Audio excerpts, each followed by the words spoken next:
The ultimate compliment is to be considered an asset by those who know you. But what exactly does that mean? And how do we get there? I believe that there is a less discussed approach to becoming a person of value, a person who is successful, respected by others, and fulfilled. It's somewhere between the hustle culture and the ease and flow of manifestation. This podcast is designed to be a resource for the ambitious, the relentless, and the rare who are breaking societal norms, going against the grain, and are open to unconventional practices as we study what it takes to be a true asset in every area of life. My hope is that you'll find this podcast unique and like it enough to share it with a friend and maybe even one day join us at one of our in-person events. Enjoy. Donna, I'm really excited to have you on the She's an Asset podcast. Could you please do me a favor and introduce yourself? Yes, absolutely. Thank you so much, Autumn, for having me, first of all, before I start introducing away.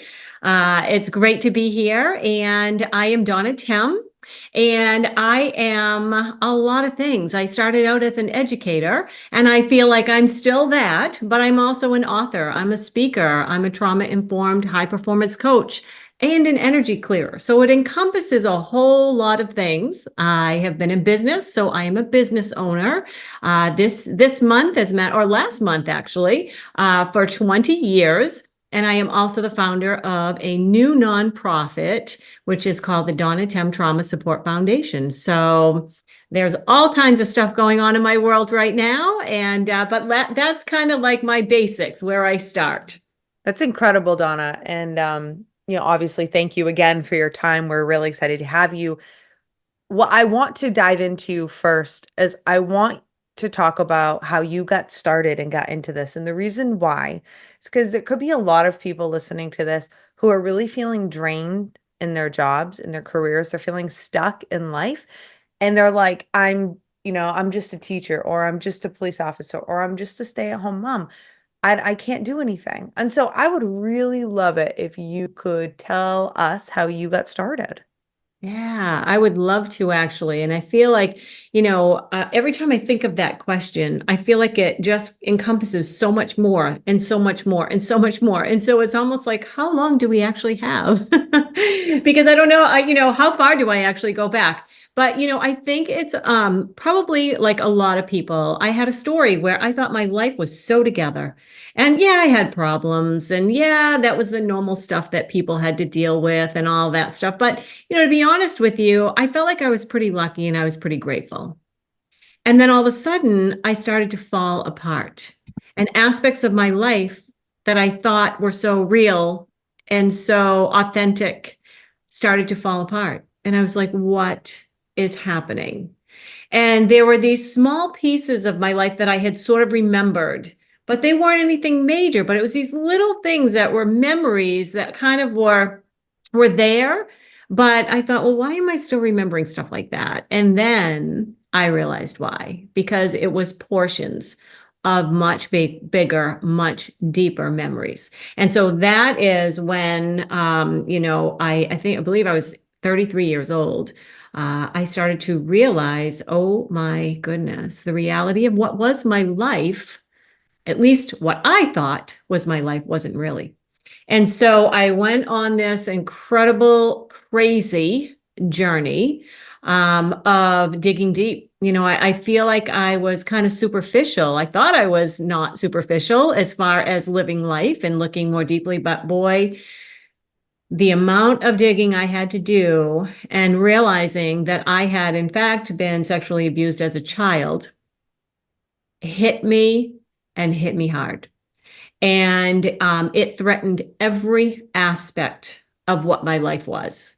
It threatened my family life. It threatened how I parented. It threatened how I was as an educator. At the time, I was a teacher.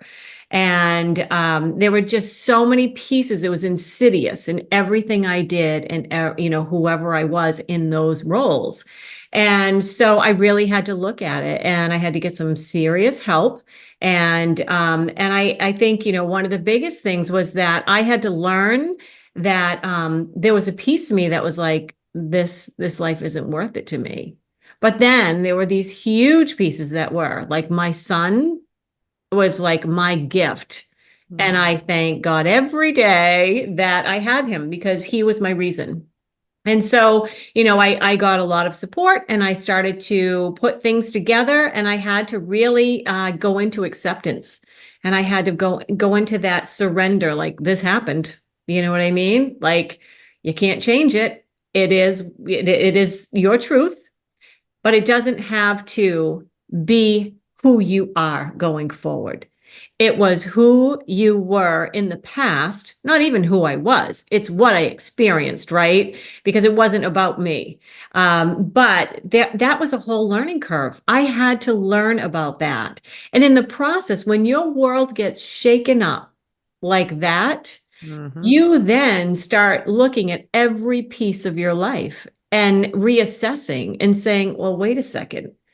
Does this really matter to me? Now that I know what I know, is this really me? Or is this what I've done to fit into the world in a safe way? And so that's basically the beginnings of how I really had to start becoming more authentic and living my life and making a conscious choice to live life first. Like, yes, I do want to be here. Yes, I do want to continue to breathe in this world. But how do I do that? And what's that going to look like going forward? And I'll tell you, I think it's still ever changing. I think one of the things that has not changed is the fact that anything that I do, I always think, okay, I'm going through this, or I went through this, and I will get through this because I'm determined, and come hell or high water, I'm going to do this. However, how am I also going to be able to have this be all for naught, not be all for naught, right? I don't want this to be for no good reason that I'm going through this. How can I use this and help others along the way who might be experiencing the same kinds of things? Because I'll tell you what, and I'm sure you know from your own experiences, when you are going through something so deep and so difficult and so terrifying that it is one of the things that you don't ever want someone to go through. And so you think, how can I make my life be an impact on someone else in a positive way? How can I share and bring that up? And so that has been going forward from that moment, all about why I do what I do. That is my why. That's incredible, Donna. And I love that we went really deep, really fast. So that was awesome. It's like no bullshit here. We're Nope. just, yeah, we're going to cut right through it, which is my kind of girl. I love it. Yeah. You obviously you said a lot of things that I want to come back to, but the piece that really stood out for me that I feel like would be very beneficial to highlight is this piece around self-acceptance and accepting, like what we've been through. There's a lot of people who've been through hell, truly. I Yes. think we've all been through our own level, our own kind of hell, truly. And so, you really highlighted like, hey, I had to make sure that I actually wanted to keep going. And that's a real conversation. And it is because, when I hit my own rock bottom, I've talked about it. It's how I started this podcast. Man, like I didn't have a plan, but I didn't care if I was here. Right. And so can you talk a little bit more about how did you find self-acceptance, and can you share some advice with anybody who's really having a hard time, maybe in their own hell right now? Yeah. I think for me, the biggest piece was I felt, and rightly so, like I needed to be in control.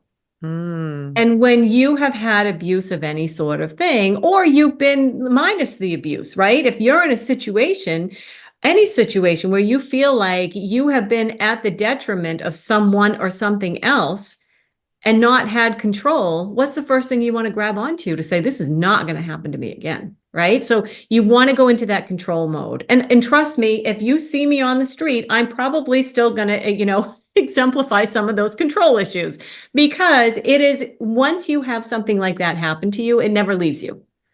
You can transcend it, you can heal it, but it is a part of your fiber.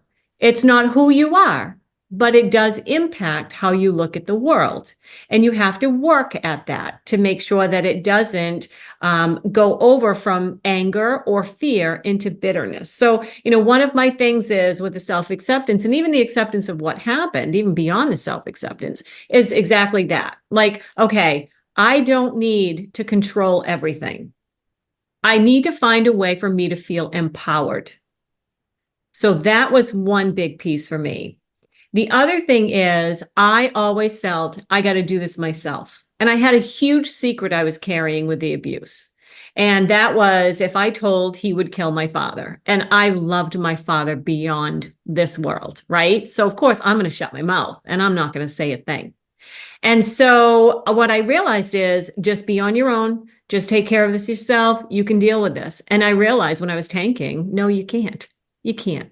And I think that's another word of advice that I would give to people is, look, don't try to do this on your own. You can get your head around it and you can do it your way to at least bring yourself up to a place where you really want to be able to get better, but then reach out for support. And I mean, I say then, I shouldn't say then. I should say reach out for support immediately, as soon as you have some idea that you need it. Because this doing it on your own, it's just going to bring you through that same cycle of where you've already been. And, they always say that you can't solve a problem from the same level of energy that it was created. You've got to transcend that. And you sometimes can't do that when you're your own thoughts and in your own space of sometimes you just don't know. And you need someone else to support you. And if it can't be a professional right away, then maybe it's a friend that you just get it out of here, your heart and your head, and then work, forward for that. There is always going to be a time when whatever it is, if you get beyond that fear and you come into anger. Anger, I always tell people, is okay. It's an okay place to be because it's a catalyst for change. But what I always say to people is be sure that you are staying away from bitterness because bitterness is just, it is, an opportunity to just get stuck and stagnant. And one of the things I tell people all the time is, and I have it in one of my programs that I have for training programs, and it's, things can be a lesson and things can be a lesion. And when I say lesson, I don't want people to think about lesson like, oh, well, you deserved it. What are you going to learn from it? I don't mean that. I mean, okay, this sucks. This is horrible. But what can I learn from it so that I can move forward? And, lesson and lesion only have one letter that's different, and yet they're so very different. A lesson is an opportunity for growth. And a lesion, if you stay in that hurt and that anger and that bitterness and that sadness and that fear, it is going to become a wound for dis-ease and sometimes disease, So that is a huge piece that I always try to give to people to just remind them, look, when you're in the depths, you can be in the depths, but just give yourself some guardrails to make sure that when you're kind of going over into that, okay, this is healthy for me to move forward versus this is causing me to just sit and stagnate in this horrible space. That's really good advice. And I've never heard of lesson versus lesion before. That's really, really good. Donna, you talked about how you are a trauma-informed energy healer. Did this come from your experience, or can you tell us a little bit about that? Sure. Yeah. Yeah. I think what happened was I started out, even before I had the repressed memories resurfacing, I was always I was being trained for certain things. I was always looking to the students that I was worried about. And those were the ones that I just would find myself gravitating to. Not that I didn't gravitate to all the rest, but sometimes it was just like my heart. I couldn't leave it at school with these certain kiddos. And it was like, when you see these little mirrors in the faces, they were mirroring back to me what I really needed to look at for myself. And I didn't even realize that at the time. And so then I was on I would get training for student assistance teams, right? So anytime that there was a student student that we were having difficulties with, maybe behavioral, or we were worried about them, I was one of the people on the team that would help other teachers or would help, individuals in helping these students and coming up with plans of how do we rectify this? How do we fix this for them? And so, there were all these little things of training going on and on and on. And then I think, on real life training, I think when I started going through everything and I started doing everything possible, I did things like EMDR, and, certainly I stay in my own lane. I'm not trained for EMDR, but I do tell people, look, take this into consideration, because this is huge. And it is such a really potent type of therapy that helps you to get to the core. I think about hypnosis for those who are comfortable, and not everything is going to hit the right mark for someone. It has to align with you and who you are. And so, then I went on to do Reiki, and it was for myself and for my family, I thought, right? And I think the universe always has a bigger plan. And so I became Reiki certified, and then I became a Reiki master teacher, and then I was teaching Reiki and certifying others. And, I just continued to do all of these things. And then I really looked into the ACEs, for adverse childhood experiences, and learning more about that. So it's just been almost like, again, for me, I really would learn about these things for myself and then think, how do I do this, for other people? How do I help them?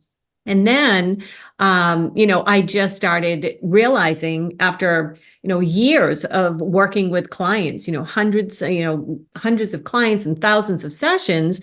And I started to then come up with ways that I could, sort of take everything that I know and make it into a program that I can use with my own clients. And now teaching others who work with clients, or even in HR or whatever it is, if you have somebody that you need to speak with. So, on an issue or whatever it may be. So, I think I could keep going down that road and tell you more and more. And I'm happy to share whatever. You can kind of redirect me if you need to. But I think that has been the biggest piece, is just really being in the trenches with people for 20 years. Aside from my own stuff as well, But wouldn't you say that our own stuff is what makes us like able to hold capacity or not for other people? And, whether we've healed, whether we've gone there, whether we've done these things, I think that's really important. And you bring up so many great points, is because I think people get stuck around, well, I was abused, or I went through this thing, or I had this thing happen, or I was fired, and my spouse cheated on me, or whatever it is. And then we really become labeled by that. And then we don't see how what we had gone through, very much like you hit this rock bottom, and then you started helping people. You helped yourself, then you started helping people, and you're like, damn, I don't want people to feel this pain, and how can I help more people? And I just feel like, Donna, that is so beautiful. And the reason I say that is I do feel like a lot of people get stuck. They get stuck in the hurt, the pain, the trauma, and they're unable to see like, oh wow, this is actually, like you said, a lesson. This is actually helping me out towards my purpose. And I really want to highlight that to my listeners, because I have a lot of clients, and I have a lot of, people who I have spoken to, and many people who I know who listen to this podcast, who are right there. They're in the trenches, and they're stuck, and they're like, but I'm only this, and I've gone through things, and you've labeled yourself. But I'm here to tell you, and Donna is highly successful and out there doing big things, creating systems. But like, even just for myself, that's why I'm here, is because of my pain and because of what I've gone through. And so, Donna, thank you for talking about this and bringing this up. And I need to know more, and the people need to know more about the energy side of you. People know that if you've been with me for a minute, then I'm highly intuitive. This podcast is very intuitive, completely off the cuff. That I, channel angels. My mother is a shaman. I've been talking to angels since I've been 2 years old. So tell us more about the energy side of what you do, Donna. Yeah. It's funny because as an educator, I think as a kid, not I think I know as a kid, that I did have these intuitive gifts. And, nobody around me really understood them. So what I did was I turned them off. And that's what a lot of us do. I mean, I'd love to say I'm super special sitting over here, but I'm really not. We all have intuition. We all have that level of knowledge beyond what is being seen right in front of us. And it's just a matter of, do you develop it and do you turn it off? There's those, again, that choice, develop or just turn it off and keep going. And so what I chose to do was, at first I was asking questions about it and nobody really understood. And so I chose to turn it off.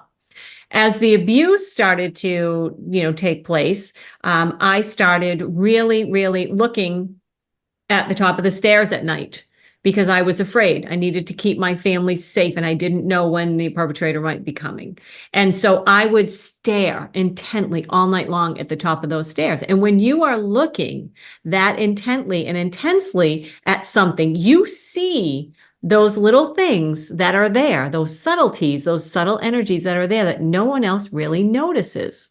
And then my parents didn't realize that I wasn't sleeping. I mean, they realized I wasn't sleeping, but they didn't realize why. They thought it was the lights. They thought it was noise in the house. So they closed my door so I could not see the top of the stairs anymore. And so now I had to rely on the hearing. I needed to hear. And when you're, again, listening that intently and intensely for what's coming up the stairs, you're going to hear things that other people aren't even going to notice.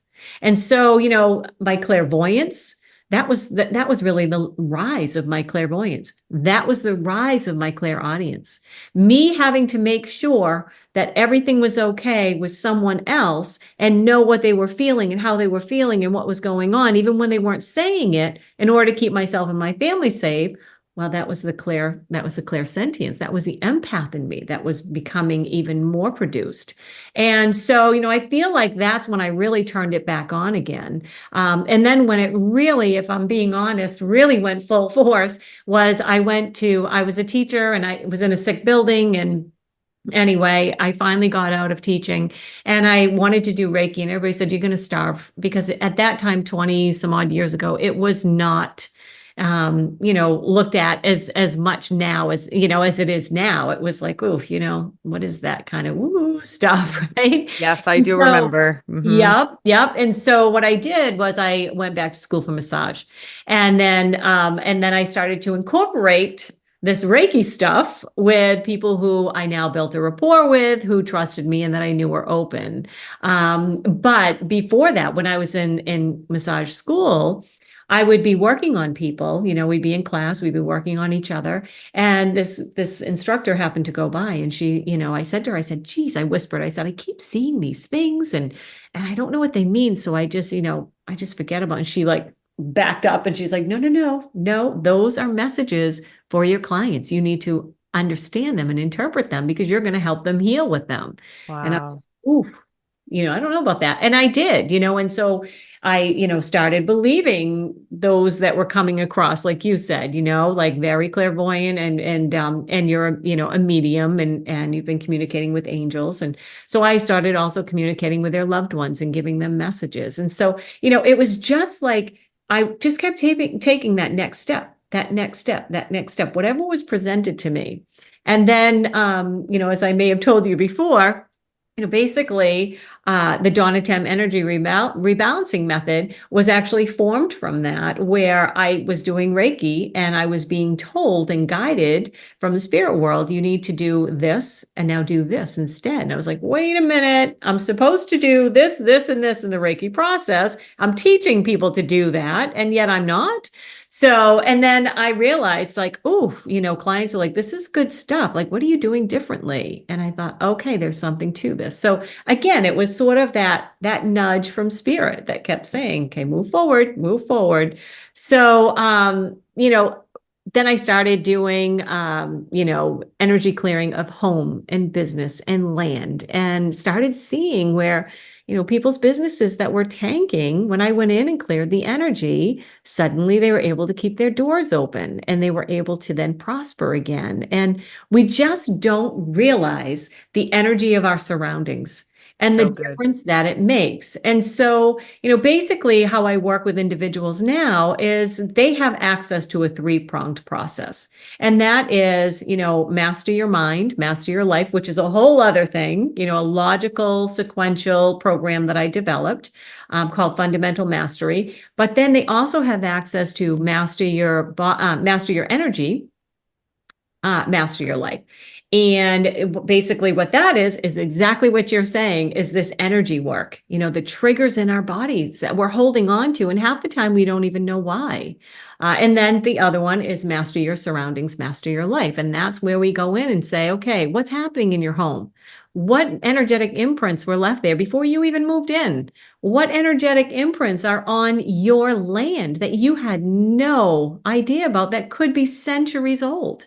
All of that stuff. So, there's just that, I believe, is the piece where you can put the mind and the body and the energy of everything all together. You can make such progress. Donna, I love this. I could talk about this all day long. So the energy piece is so important, like you said, because everything is energy, whether we realize it or not. We, as a society, Western culture, tend to get really wrapped up in the logical. And that really causes a lot of implications, which is what I want to highlight, which is what you were talking about. You referred to it, as spirit. And for some people who might not understand, in my mind, that's also your intuition. So you were, listening to yourself, you were connected to yourself, that self-awareness piece. And just so we're clear, this is exactly what I talk about all the time, because without your self-awareness, you are not connected to your intuition. And without you being connected to your intuition, you're going to be on the hamster wheel. You're going to feel lost. You are going to feel stuck. You are going to feel like, what is my purpose? What is my mission? Am I doing here? Everything goes together. And Donna, your story was so beautiful. And I have to go back so we can go forward, but how you really became in tune with yourself, which is not unique, but it was through trauma. Right.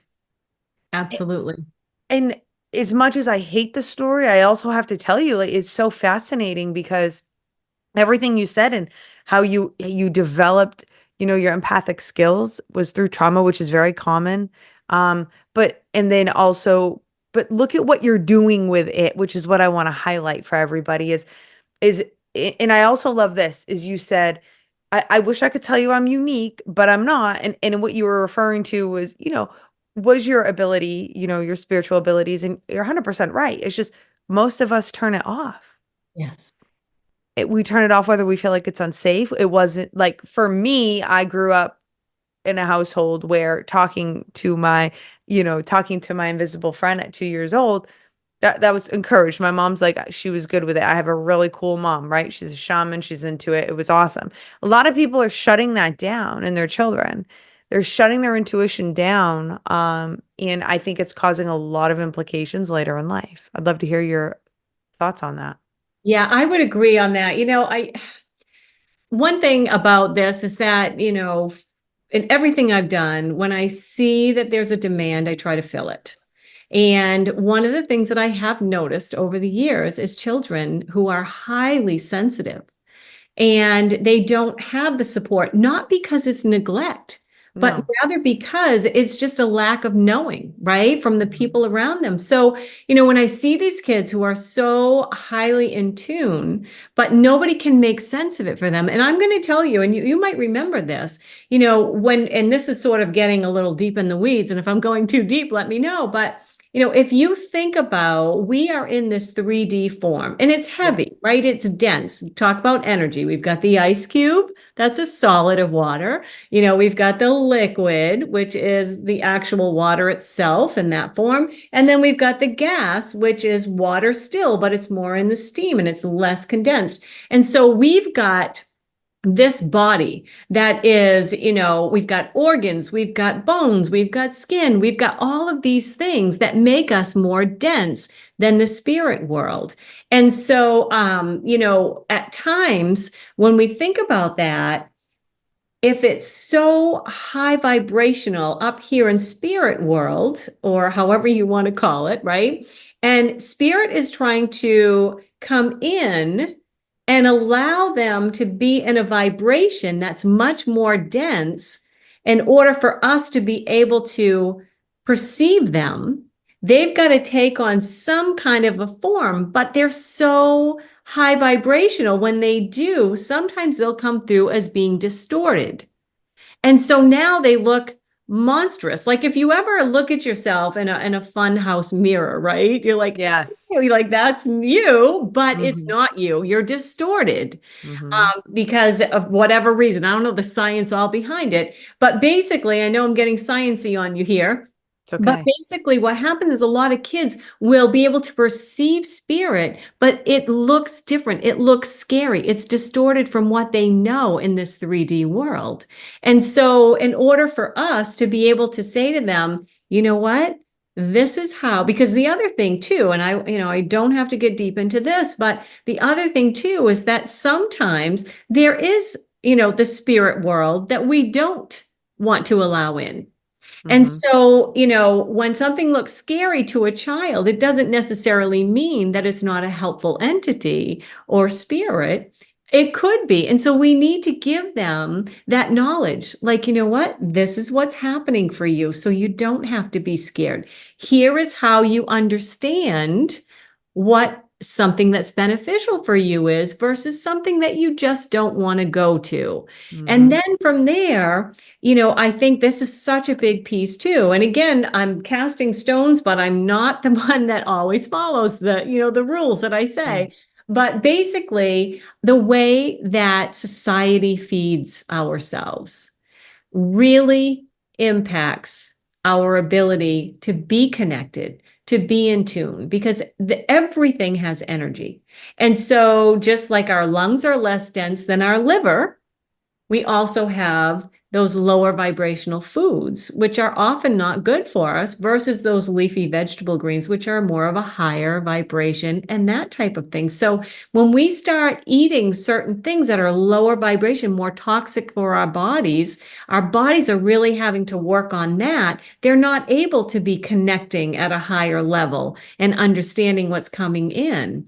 And so that's another piece too. How do we feed ourselves? How do we feed our children so that Hmm. they can, number one, understand what's happening. Number two, be able to access it a lot more easily before they do shut it down. And I'll tell you what, even when I'm in my lowest vibrations, because let's face it, life throws crap at you. It's going to. It's part of what life does.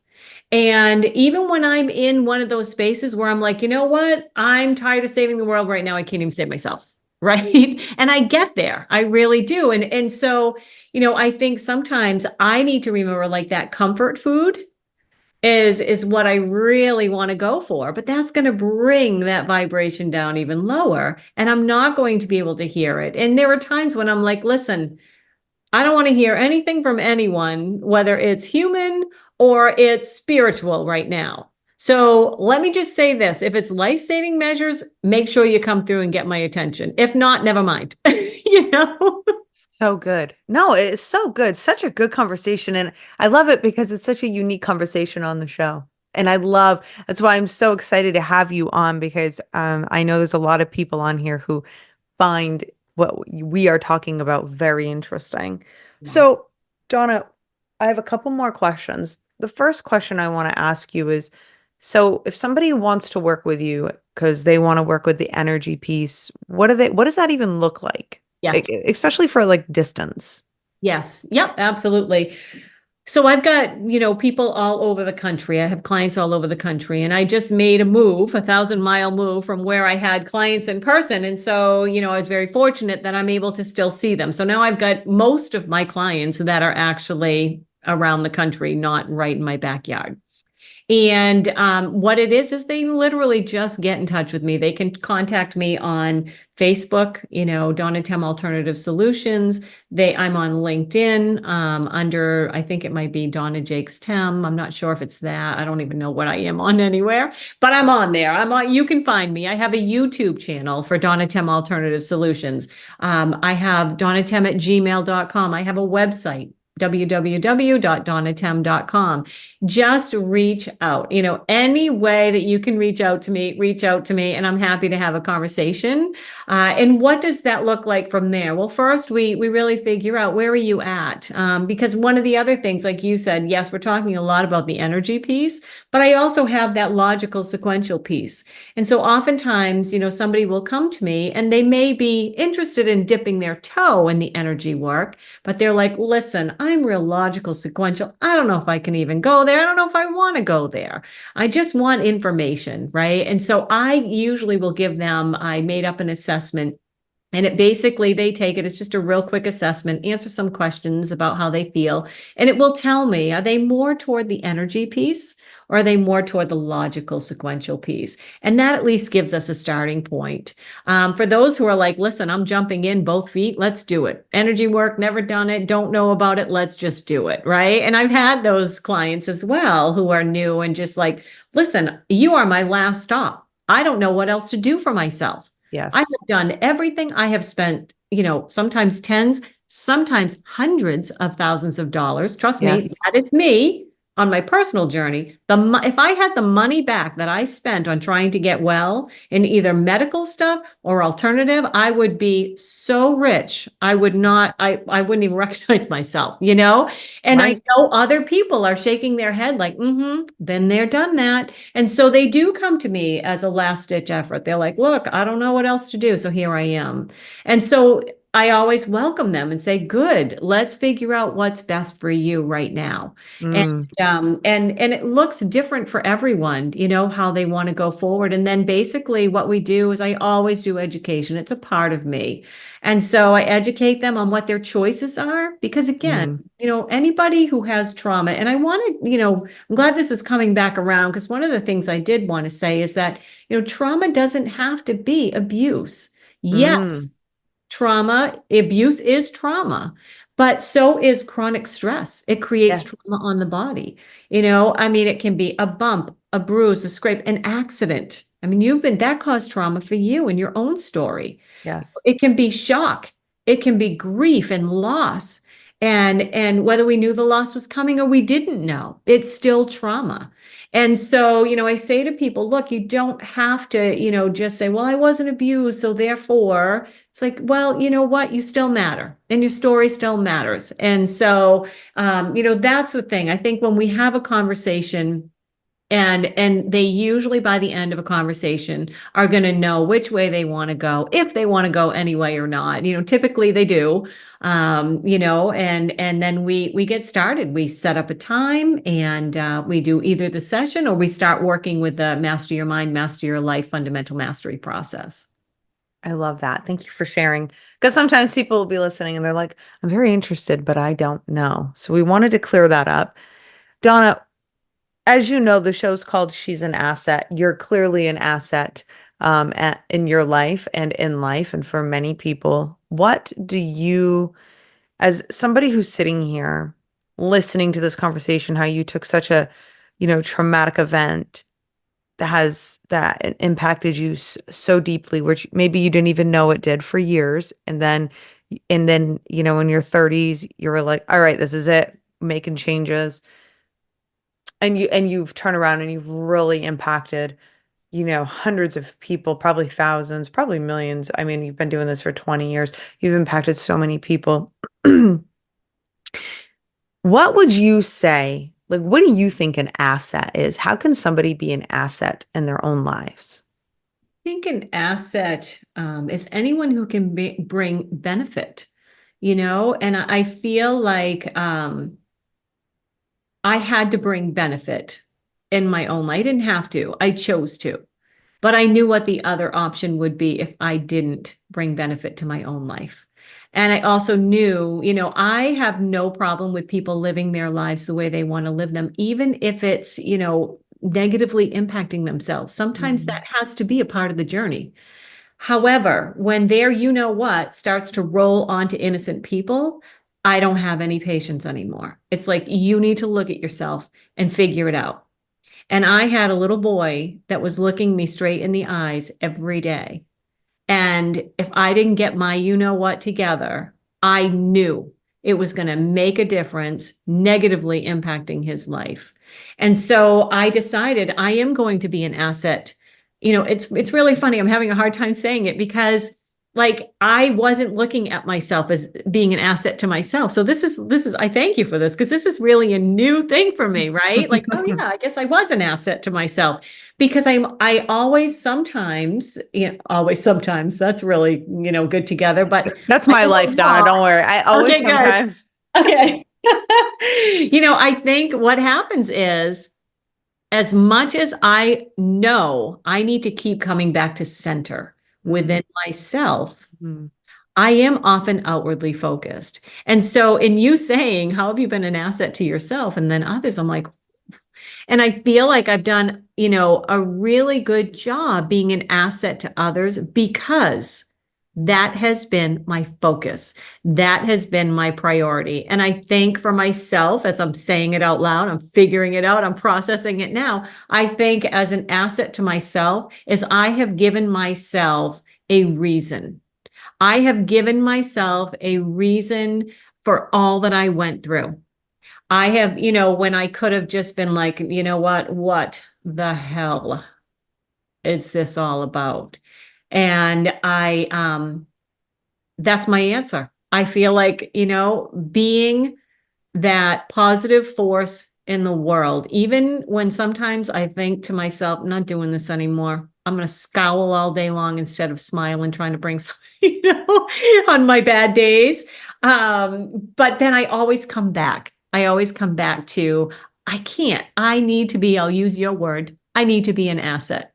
I need to be something for someone who maybe is going through the most difficult time in their lives right now, even if I don't know it, if they come within my energy field, sometimes I can make a difference just by being me.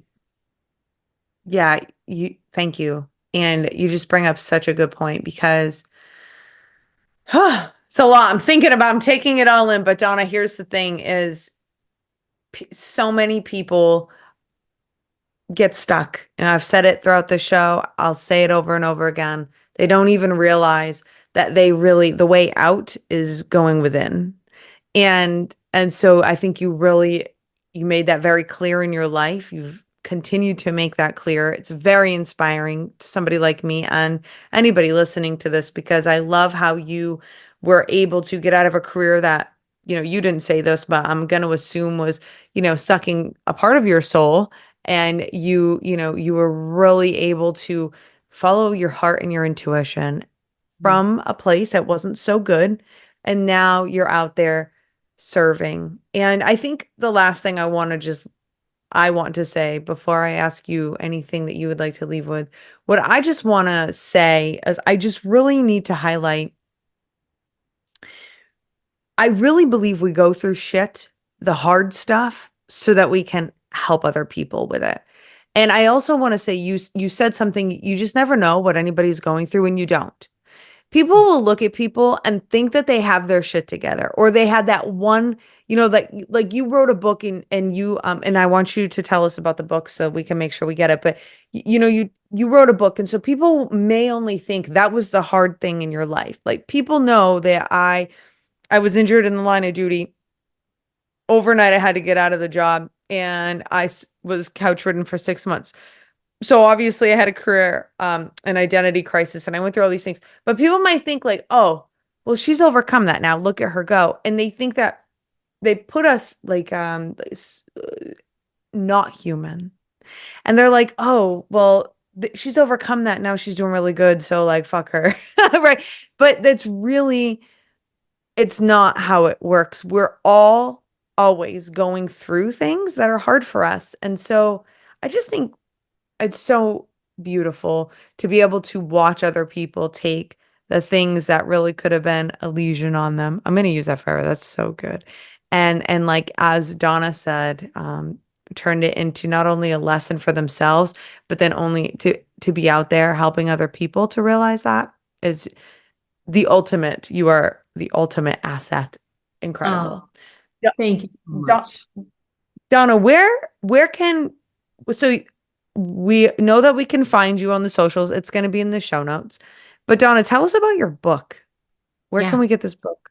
Yes. So it's called You're Only as Sick as Your Secrets: Sexual Abuse Awareness, Prevention, and Intervention. And Mm. it was actually published in 2010 by Balboa Press, which is a subdivision of Hay House. Anybody who knows Hay House, yeah.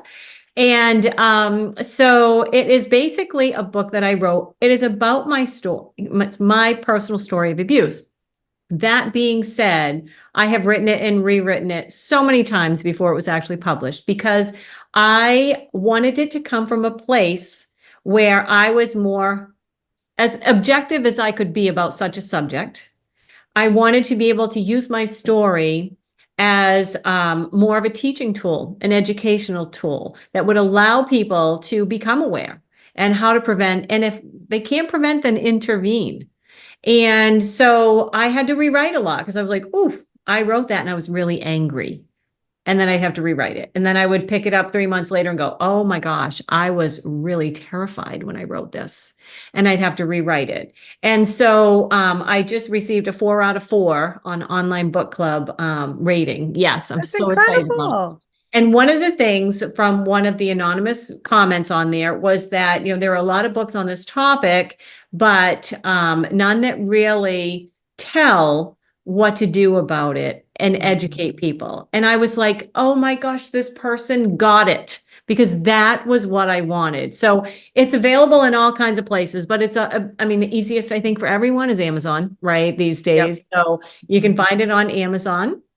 I also I have it, I've got all these things in the works. And so I have a companion workbook. So, in a toolkit. So if anybody wanted to, well, you can't, this is an audio, so I won't show you because but Well, you can basically show me, but I can show you. That's right. Yeah. So basically my book, and then I have a toolkit, which, has like a magnet in it that has a mantra, like you are resilient and, those kinds of things. And sometimes we forget those things, right? yes. And so there's just like a little gift in there, and it has the companion workbook in it as well.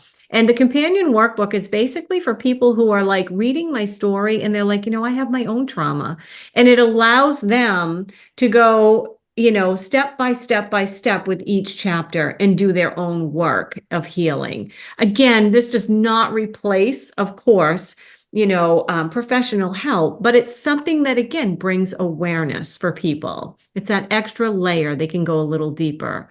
And so, that's available. They'd have to get in touch with me for the companion workbook. I haven't even tried to get it on Amazon or anything yet.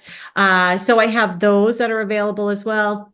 And I have to tell you, I would love anybody to get in touch with me if they have an opinion on this, because it's been in the works in my head for a while. And I feel like with the way life is right now, that people are just feeling like, oh my gosh, when is the run of bad luck going to stop? Yes. Right? I'm exhausted. I've done everything right, and I still find myself in a place that I don't want to be. Or, a lot of times like people are speaking and they have their kindness that's coming out. But what's happening is their kindness is sort of overshadowing when they really should be speaking up for themselves. Right. And it's like, there's that. And then, these repetitive situations that they find themselves in, despite the fact that they're trying to avoid them and being misunderstood when they're like, oh my gosh, that's not what I meant at all. Excuse me. And finally, I think this is the big piece right now for me, is that there are so many people that think that because they have a lack of knowledge in one area of life, that it equates to a general lack of intelligence, and they don't Yes. give themselves enough credit. So Well, I good. screwed up with this, so that's just me. I'm stupid. I'm dumb. I'm this, I'm that. It's like, no way. Yep. You just don't know enough about this, and you made a mistake that becomes either a lesson or a lesion. Which one do you want it to be? And so what I'm toying with is, it's called Breaking Barriers or Beyond Barriers. I'm still playing with the name of it. And it's going to be a forum. And it's going to be for anyone who's feeling any of these things that I just mentioned, to be able to come on once a month, feel empowered, be able to find awareness for healing, and, not to fix somebody else, and not to, feel like, they don't have a way out, like you just said. And so if anybody has an opinion on that, if they feel that would be valuable to them, I would love to hear from them. And they can just email me at donnatemm@gmail.com, because that's a piece that I think, again, can sort of give back to people that are out there that are in that space right now, where they're like, look, I am really feeling disempowered. I love that. Yeah. Look at you continuing to serve the people. Yeah, there's always something going through this head of mine. I'll tell you that, Autumn. Yeah, I can relate. Trust me. I Well, bet. Donna, thank you so much. We're going to have all of this in the show notes. So we'll have Donna's email, her contact, the Amazon link. We'll have all of that so you guys can find Donna. Donna, it's been an absolute pleasure to spend the last, 50 minutes with you, and it's very inspiring conversation. And for everybody listening, make sure you go check out Donna. You will not regret it. That's all I've got to say. Her stuff is top notch. And I'll see you next time. Thank you so much for listening to this episode of the She's an Asset podcast. If you wouldn't mind, could you please share this out? The only way we grow and I can get this out to as many people as possible is with your help. So we're kind of in this together. And the good thing is I know you have my back. So I want to say thank you and ask for you to share the show. And if we're not hanging out in the socials, I hope that you'll come and hang out with me. I'm Autumn Clifford pretty much everywhere. Thank you so much. See you next time.